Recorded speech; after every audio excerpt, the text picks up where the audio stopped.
For these problems, we're going to find the sums, but then we're going to check that we're right with subtraction. Before we look at the examples, let's talk about why you can use subtraction to check an addition problem.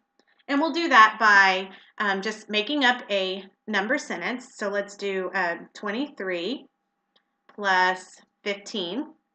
And let's just find the third number in this fact family, in this number sentence, by adding them up. 23 and 15 make 38.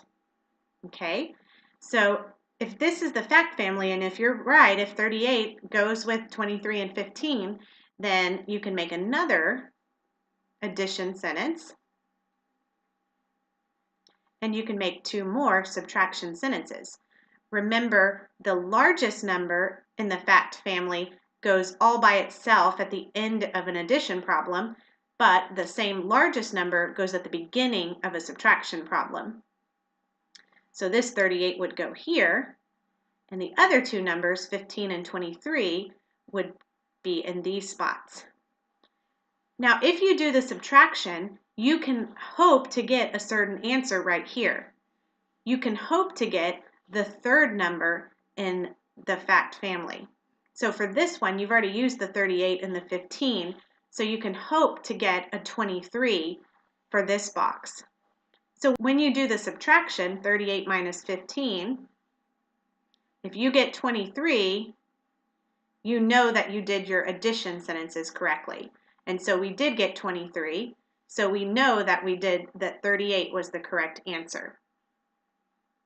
So let's use that same idea to solve some examples. All right, so for number 1, we're just going to do the addition first. So we have 9 and 6 make 15. 6 and 5 is 11, plus 1 more is 12. 4, 5, 6, 7. 8 and 5 is 13. And 5 and 1 is 6. So if we did the addition correctly, 58,469 plus 5,256 is 63,725. So this is like having a really large fact family, where the largest number is 63,725, and these are the two smaller numbers. So remember, in addition number sentences, the largest numbers go at the end in the answer. But in a subtraction problem, the largest number goes at the beginning. So when you're doing a subtraction problem, to check your answer, we're going to take this number that you found and put it at the top of our number sentence. So instead of adding now, we're going to subtract. And really, you could subtract either one. So let's just subtract the 5,000. If you get it right, we're hoping that we did our math right originally, and if you did, your answer is going to be 58,469, because those are the three numbers in this fact family, so these are the three numbers that need to be here. So we're going to do the subtraction and see if we actually do end up with this.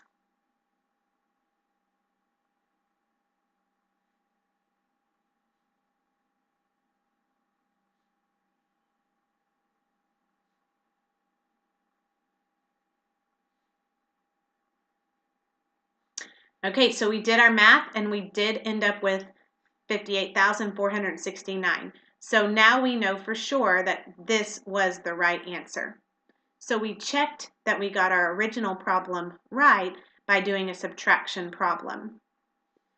So we're going to do this one now for another example. So 3 plus 9 is 12, and 6 and 12, and 12 again, and 5.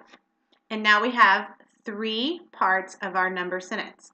We have the two parts and the whole. Hopefully we have the whole right, but we're going to check and make sure we do by doing a subtraction problem and using the same three numbers in that subtraction problem. So remember, in an addition problem, your largest number is going to be in the answer. But in a subtraction problem, your largest number is going to be at the top of the problem. So when you subtract, you can subtract either one. This time, let's subtract the 42,000. If we subtract the 42,653, we can hope that our answer is going to be 9,609. It's just the third number in this math sentence. So if we do our math right, our answer should be 9,609. So let's try it out and see.